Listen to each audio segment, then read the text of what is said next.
Lucy and Nicoletta, go. Hola. Hola. Here we go. Clarence, oh my God, I am so sorry. For those people that are following it with me, I am so sorry that I haven't been very diligent. I haven't been able, just putting the Clarence on my elasticated bandage. I'm sorry, I haven't been able to do them for a couple of weeks. It's just been pretty full on doing lots of talks and stuff to students, but the joy is for JigJaw is that they're about to break up. So I've only got a couple of talks end of next week, and then I'm JigJaw-tastic. So I'm really sorry, but I have just I felt so bad about it. I'm going to just show you that. It's been ages, hasn't it? It's been so long. Yeah, ages. There we go. Still makes no sense, does it? And actually I had quite an abusive text from my brother-in-law. Actually I meant to print it out because he's just disgusted by the speed. He's just outraged by the speed. But I think as Matt, the Tiger King of Croydon, recognised when he was here, actually it's quite a difficult jigsaw. And so I think when you come in and whoever is a guest next, I think you'll think, actually, yeah, it is tricky. It's trickier than one thought. I think Tiger King of Croydon, because he is generally immaculate and very organised, I think he found the whole backstage process generally quite shocking. I think maybe he thought it wasn't really as I described it, and actually it was really lovely in here. But the surrounding area is so messed up with boxes. Still haven't started that eBay. Oh, Beth here. Hi. Hi. Do you need anything else? No, we're good. You sure? Yeah, fine. Thanks. You don't want any, just try and put a few more polos in your mouth next time.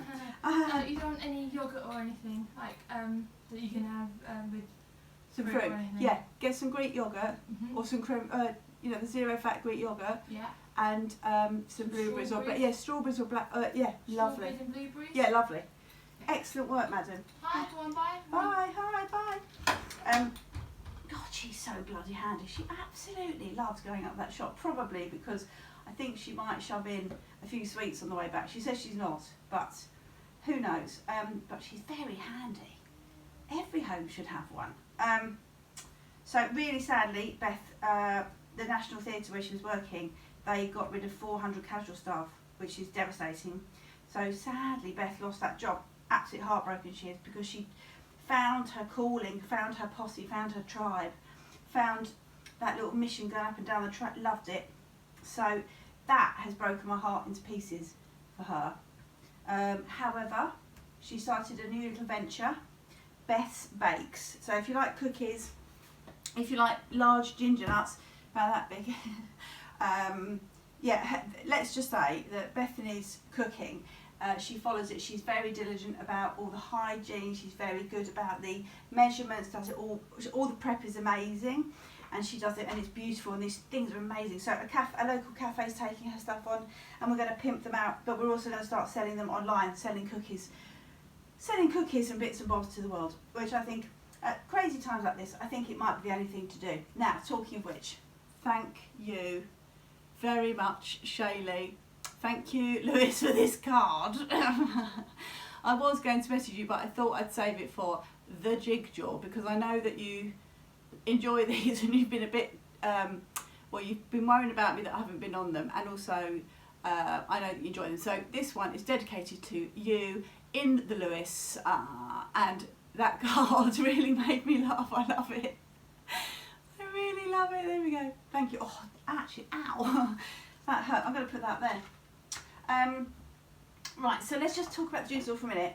Yes, not much further on, because I've not even had the time to just come out and be here, because after doing the talk today, like 10 till 6, some starting a bit earlier, or finishing later for the Americas, it's been, and then doing dinner, you don't get a chance, and I'm quite addicted to this. When you start going, I'm really addicted, so I haven't even had a chance to do that. So apart from traumatising the Tiger King of Croydon, who I have to get back, because I want to ask some more questions about, you know, where he grew up and stuff like that. And big news, I've got Mark, the double stamp fertility god from Dublin, coming in next week. So I'm going to sort that out. All I have to do is tidy up these cocking boxes. and make it look a bit more, well no, it makes me laugh, but it doesn't make anybody else laugh. So he's going to be a right treat. Hopefully I'm going to have him, and you might even be able to hear the double stamp in the background. That's my plan. Right, so I've had some loads of emails. I've had one from Claire of Beckenham, you know, the one who the Commodore judged her by her accent, where I wasn't, he did. Anyway, so she's written, morning Jew, hope all is well with you. What a treat to see the Tiger King on JigJaw, wasn't it? It was, even though Liz from Brighton, Merrill Utility Shoe, got a bit concerned about the social distancing. I said, for God's sake, this table's 2 metres wide, right? Literally. And we had gloves on and all sorts of shit. It was fine. It was fine, actually. Right, so now she says, Claire says, from Beckenham, now the origins of the Commodore's pot noodle comment goes back to Manchester 2002, because they worked on the Commonwealth Games together, they did. The Commodore was my neighbour at the delightful Britannia Hotel. Surely to God that's not still going. Surely to God. My dad had loads of affairs, and I think he had quite a few of the Britannia actually. Catering on site was somewhat limited, mainly chips and sausage rolls. Now, I have to say, Pedro from Farnham, that would be excellent news. If I said to him, we're going to do a gig and it's mainly chips and sausage rolls, boom. And Pedro from Farnham's very, very excited to hear that the vegan range of Greggs is available in Iceland. So I think that's changed his life, but that's an aside. Mainly chips and sausage rolls, and there comes a point when you don't want to look at another Tesco sandwich or pasta salad. That's true. I have eaten on events so many Tesco pasta salads, I've forgotten about that. And you get those really crap little plastic forks with them, don't you? And then you end up eating bits of plastic fork, which sometimes tastes a bit more nutritious and slightly more interesting in flavour than the actual pasta. You're so correct. So anyway, yes, I did indulge, she says, in a couple of late night pot noodles. Yeah. Well, actually, I think people have a secret. I think people are a bit secrety, have a bit of a love of pot noodles. I don't think people mind them at all, I have to say. And I have to say, I've been on a couple of planes when you're going across to Asia. I have to say that the late night Merrill Utility Shoe, you might remember these, they're on a long haul flight. I think it's Cathay Pacific. They bring round these noodles in a pot. Well, pot noodles, but not that brand. And actually, I suppose it's like having a dirty burger very late at night, isn't it? It's a bit like having a curry, not a curry, a kebab, isn't it? It's like having one of those. It just feels wrong and delicious and oh, God, hang on, excuse me, oh no, yes I have. Bit of puzzle there. So what else does she write? She writes, so the Commodore has remembered this for the last 18 years, right? So we're saying he holds things in, doesn't he? He holds in information, which he's judging you now. See, he's judging you. He's obviously judged you for 18 years, Claire. He's locked that in his brain. And she says, and I think over those years he has been desperate to sample a pot noodle himself. I think he may well have done it in lockdown. I think you're correct, and I think there's a lot about that man that we don't know. And I think, well, we know that, don't we? I'm saying that, but that is a given.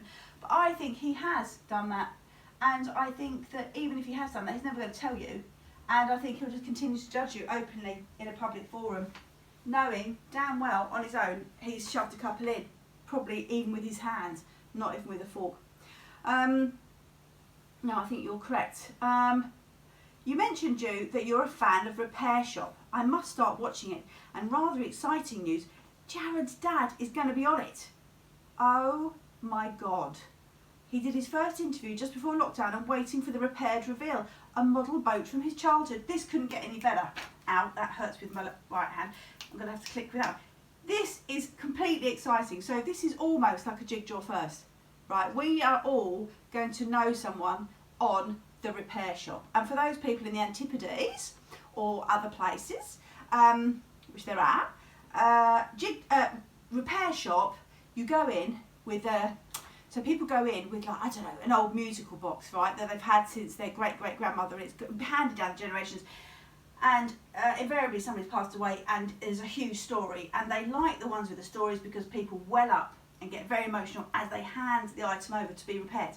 And they're completely dishevelled, broken, look like irreparable, until this bunch of amazing sort of specialists get to do something with it, and they actually repair it. And then at the end, it's marvellous because everybody gets all emotional at the other end of it because they go, oh my God, it's just as I remembered it. I just remember Grandad, and they've gone. So this is exciting. We now, in episode 40, if you're watching it live with me, are going to know someone in repair shop. Doesn't get bigger than that. So that is very exciting news, I have to say. Johnny Ball, here she goes. Johnny Ball, what a legend. Johnny Ball, what a legend, right? And actually, Zoe Ball, I've warmed to her. Through Gogglebox, through the joy of Gogglebox. I'm being brought in, I have to say. She says, I actually bumped into him not so long ago. I wish JigJaw was up and running at the time. We could have got him to check the estimated puzzle finish time calculations. I don't think they need checking. I don't think that. I think you and Daisy have smashed it. And I have the way I'm going today because I'm trying to catch up and I feel so bad about not doing them. This is almost shambolic, even more shambolic than what I normally do because I'm just sort of touching pieces. I'm not even actually cognitive. Oh, hang on. There we go. But that might have been done already.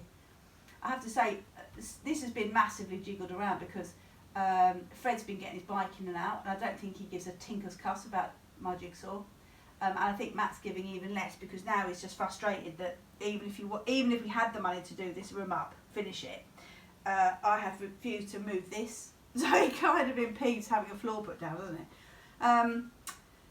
How are your bucket planted vegetables doing? Here's one of my homegrown. Right, I couldn't actually print out the gargantuan cocking courgette, right, and the other amazing vegetables in Claire's allotment.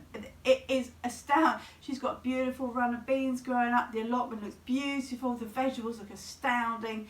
I've had one courgette, but I couldn't print it up because of the ink, right? I have used up so much ink, the ink has gone, and I just went to print up this email, and it wouldn't even let me print even the little logo of yours in colour. So I couldn't print them up, but they are the most amazing vegetables. And you can actually genuinely feed your family. Whereas on Instagram the other day, because I went back on Instagram, and I put the one courgette I've got, I held it like a cock because it just made me laugh, and potatoes that have been growing for ages. We've got two dinners potatoes. So like actually Beckenham are actually like the good life and can actually feed themselves. Whereas I think I've just had fun. I've really enjoyed it, but not actually got a lot of produce. The beetroot, I've grown quite a lot of beetroot. They're growing now. My mum every day sits there and goes, do you not think you should pull them out now? Am I going to get a bit woody? Those beetroot grow a bit woody. It's like, no, they don't. I don't think. I think you should get them out. They're going a bit woody. Got one out. It's about that big. I said, but Mum, beetroot go to that big. You can actually. Well, I have baby beetroot. I said, well, of course. If you have baby beetroot, they're that. But I don't think. Oh God. Anyway, she made me pull up my stuff a little bit too early, I think. But in the end, you just have to relent with my mum because she's not going to shut up until I pulled up a beetroot. And then she went, then she went, oh, that's quite small. It's like, yes, because it's not ready. However, so we crossed that. But Beckenham, your vegetables look amazing, and I think your courgette is probably a marrow. From what I'm looking at, I love marrow. I think not as many people have marrow. Marrow with white sauce, delicious. So this is what Claire's doing. This is what's become of me. I'm taking photos of vegetables. Oh, and before the Tiger King tells you, I ride my children's scooter around Beckenham. Okay, there's another big issue arising. You ride, like, so we were laughing, weren't we, in one episode about all those adult men, yeah, driving those scooters, right? Hang on, just checking I haven't cut this off. Oh my God, can you imagine? First day back. Still running. Right, so where's us laughing, isn't there? Beckenham, we're laughing about all those executives doing scooters and stuff, and you're going, oh yeah, I know those kind of guys. All along, there's you on William or Daisy's scooter around South London. Normally, I'd imagine people are beaten to death up for less. So, I think you're bold. So I like that you got that in before he mentioned it, and he didn't mention it actually, because I think, to be honest with you, his mouth was so dry from being in this room and the horror of it, that I don't think he could concentrate on much after this. He was like, yeah, whatever, Jerry, I've got no more chat left. Just look at the state of this. Hang on, this bit goes somewhere excellent. It's a very good locky bit. Hold on, excuse me. Excuse me, everyone. Oh no, because there's another thing like this in this. No. Right, so thank you, Beckenham. I appreciated that very much. Right, where's the rest of my... Oh no. Oh, here we go. Oh yeah, so some of the things that caught my eye, which I thought I'd share with you. Bernie Ecclestone, age 89, has had another child. That kept me awake. It came up on just... Do you get your news feed? Do things pop up on your phone? Well, it did for me. And it said Bernie Ecclestone, age 89, has had another baby. And that made me feel... Well, I think she's a genius, obviously, because I think the woman he's had a baby with is 44. I'm not saying they don't love each other, because I've got no proof they don't. But I think that's well clever, popping out a baby with an 89-year-old multi-billionaire. I think that's well clever. And I wish I thought of it. Not that a multi-billionaire has ever shown me any interest whatsoever in my bits and bobs. So that's, oh yes, yes, JigJaws, I've just got that bit in. I feel slightly more vindicated that I can multitask a bit on this. So yeah, that 89, and he's just had a baby. Oh, and he's got his hair a bit mullety. I don't know what I'm more offended about. I'm not offended, I don't care what anybody does actually, but I just thought, I really, really dwelled on the whole thing. And also I think it's really sad that a kid is actually not going to actually remember his dad, because unless he lives to about 100 and whatever, which possibly he can. Right, this says studio to let. Hang on. I'm just laughing because I've not been able to get a hair appointment out until August the 5th. No, July the 29th they moved it to. It was August the 5th, right? But I was laughing because, oh, bollocks, sorry. Bit of jigsaw on the floor. My haircut was really short and I had it done in December. So I had it done in December just before I'd organised a big thing called the Ball, which was great, and I'm hoping, fingers crossed, that we'll be able to do it this year. And it was the inaugural Ball. I thought it'd be really nice. We'll have a big festive knees up with all our mates. We never dress up us lot, so let's all dress up, and it was really great. Anyway, so I had my hair cut. That was December, early December. Now, my God, my hair now, the colour. I'll be laughing because a few weeks ago I was talking about the colour. It's hanging on by like a Wile E. Coyote down that mountainside still. It is so horrendous, and I put a clip in the other day to do one of these talks and say, I might get that out. You look like you've just been sectioned. You know, I thought, oh, maybe this looks trendy. No, apparently I look like I needed to be injected. So I took that out, and it can only cut my hair. We've got these webinars we're doing, and the last one is on the 28th, right? So I was really hoping I could fit in, so at least I don't look like a nut job for the 3 that we're doing. Anyway, he can fit me in on the course the 29th. I can't get in before that. I said, if there's anybody cancelled, please. Oh, it's going to be so liberating. Nanny Bling had her haircut, and she looks like, well, she looks about 12 years old now, because she said, I've been getting headaches because of the weight of my hair, and I was laughing my head off. I said, well, you're getting headaches because your hair is longer. She said, yeah. Anyway, annoyingly, her hairdresser backed it up as a fact. Do you know what I mean? So now I can't mock her because she said, well, Tanya said it's true. It does. If your hair grows long, you get headaches. So anyway, so I can't really argue with that because, you know, I haven't had the headaches of long hair. But maybe other people do. I mean, I was laughing about people making food on stage out of mashed potato, and then one person says I've made it. So what do I know? What do I know? What else? Oh, I spoke to Nathan in Australia and Andrew. Now, how's I got to let the dog out? Hold on.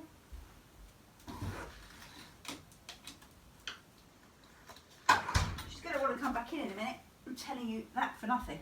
Right, I spoke to them to check in that they were okay, and they were, and they're still in their flat and stuff. And they were saying that, about that the masturbator. I wrote this down. There's a straight couple, the straight couple in the apartments that they used to look out on, who were banging all the time, like some crazy wild rabbits. They've moved out. Oh no, have they there? No, they've moved out, right? So this crazy sex couple that they used to watch, which is separate to the masturbator, they've moved out, right? This couple who every time they turned round, he was doing something in the bathroom and she come back in and they just had to have it like rabbits. I don't think they were ever dressed. Anyway, so they've moved out, but he said that there's an Asian guy who's moved in who cooks naked.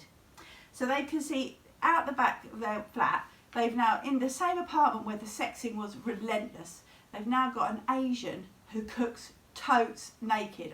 There's no relevance to the Asian, but I think there's a wok involved, which is what they were saying. I'm not good with a wok anyway, and I have my clothes on, flinging it around. I sort of do that a lot. Ow! Do that a lot. I'd have to do it with my left hand. But yeah, so that was the description. So I think the wok, the flames and the naked penis, I think that is compelling to watch, isn't it? Because you would just feel, on films now they write things like mild peril or imminent death or scenes of violent nature. You'd have to write, there's a wok and there's a cock. I made myself laugh. You'd have to write, in this, there's a wok and a cock, right? Watch out. But you wouldn't be able to take your eyes off that, would you? What else has happened? Right, so, I don't know where we are, wherever you listen to this. What the news came out last week was that Kanye West has now put himself up for president. That is just what the world needs right now, I thought. Just what we do need is Kanye West becoming a president. So I think that's a perfect ending to the year if that happens. I think that would be, I can't even stand his shoes that he makes with those big, I know they're worth about, thousands of pounds. The dog's back now, hang on. I bloody knew it. Come on. It's so hot today, I think they're all discombobulated.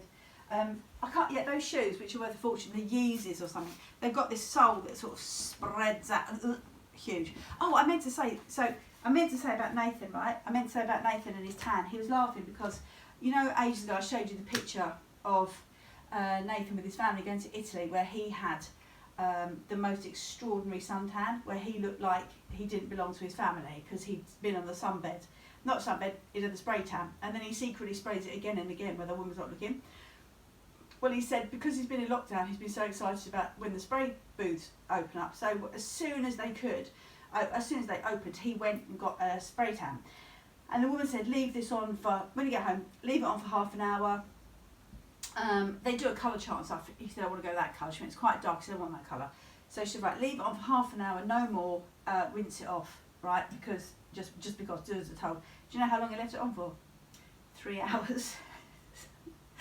So he left something was only meant to be on for half an hour. He left it on for 3 fat hours. I'm just seeing if there's anything.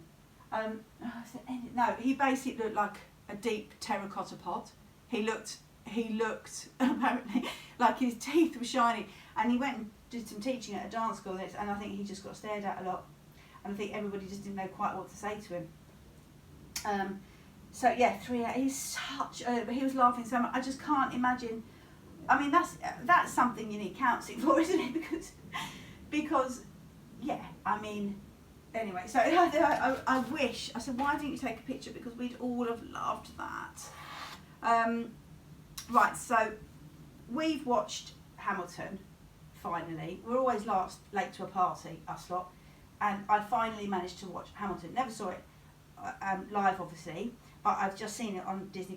Oh, I'm completely now hooked. Can't get the words. I can't get the songs out of my head. I'm telling everybody to watch it. It's blown my mind. I think Lin-Manuel, who wrote it, is a G. I want to watch it again. Might watch it again. So I absolutely cocking loved it. And so as a result, us four watched it with Fred. And Fred said, well, can we watch Moana? And Fred is 22. He's studying law. He says, can we watch Moana? Which is the Disney film about, I think it's Hawaii. Anyway, it's gorgeous, right? And I was in terrible state because I cried. I was in pieces in Hamilton, and I can't stand. I've worked on musicals. They don't do anything for me emotionally. They just make me feel a bit giddy. I respect the whole, obviously, but they just leave me cold. It makes me want to laugh. It makes me want to giggle and take them in. Hamilton, I was completely floored by because I just absolutely loved it. I'm like some sort. I get it now why people just love something, and So then we watched Moana, because the guy that wrote Hamilton wrote all the music for Moana. Oh my God, I was in pieces with that as well, crying at a Disney film. I don't know, maybe it was the hair, maybe it's my long hair. Maybe my mother's right, and long hair has a big emotional effect on one. But anyway, so I can highly recommend those two pieces of art form. I just absolutely loved it. So there's a program over here called Naked Attraction, right? Normally I'm in bed because I like to go to bed early, listen to AJ, right, and sleep with a whippet. And there's a program that we sometimes catch called Naked Attraction, where, I don't know if you've got it wherever you're listening, but they have these booths, 5 or 6 booths, and they basically show the lower, everyone's nether regions before they show you the face and the body, right? So it's called Naked Attraction. There's a man or a woman, and whatever sexuality they are, they have the body type, the bodies that they like in front of them, but only the vaginas or the cock shot. Okay, so you're having a look around, and oh my God, it is mind blowing, because I've only seen 3 and I've never seen a whole one. You know, the program obviously. And anyway, so we were watching it the other day, and Bethany's watching. She said, I know her. So I said, dude, she goes, yeah, that's Sarah. I worked with her at the Premier Inn. She said, if her name is Sarah, when they say, oh, you're Sarah, she said, I'm proving you right. Oh my God, I thought I was going to be sick. Now, to be fair, she recognised her from her face, not from her vagina. But nevertheless, it was absolutely hilarious. And we were saying, like Matt and I were saying, it's like, if you go to work on a building site or wherever, actually, anyway, even in the event industry, if I went to work, if I'd gone on Naked Attraction, right? If I'd gone to Naked Attraction, done a filming, and I was on telly, and then I went to work on an event, and they went, oh, Joe, you know, I saw you on Naked Attraction, well done. I mean, that you are not going to be remembered for anything else you ever do, are you? For as long as you live, it doesn't matter what I would have done previously. Nobody will ever discuss anything apart from the fact that my first thing that was on television was my nunny. I mean, it's just a given. It's just, you literally wouldn't care what, and that sometimes makes me really chuckle. It really makes me laugh that people, because they're quite, I just love people who go on television. I absolutely couldn't do it. I absolutely categorically could not. Well, I can't even talk. Even if we've ever had a camera team backstage, I can't do it. I go a bit weird. This is fine because you can't see my face, and I'm not talking about myself or anything. Do you mean in that sort of way? But the thought of going on telly and going, yeah, I really love circumcised penises, and you know, there's some. Do you know what I mean? It's like so different, and actually, I just admire people's boldness. I have to say, oh, please go there. Yes, I think that goes there. Yes, it does. But I just love that Bethany went, oh yeah, I think I worked with at Premier Inn. I think that is so good. Well, this is excellent news because I've got a minute left and I'm bang on time. So I think I've discussed all the bits and bobs. I have missed doing this very much, and I have missed you, and I really appreciate your messaging me and your concern and everything, and I'm really, really sorry that I haven't been able to do it back to back, but I will endeavour now. I've got a better week ahead, and then the summer holidays, so because the students aren't working. So let me just say that I will endeavour to do more, and I'm very excited about if you having guests now. And if you do want to come in, I put gloves on you, I will mask up, I will shield, I'll do anything you want. But it would be absolutely wonderful to have anybody who'd like to come into my shed.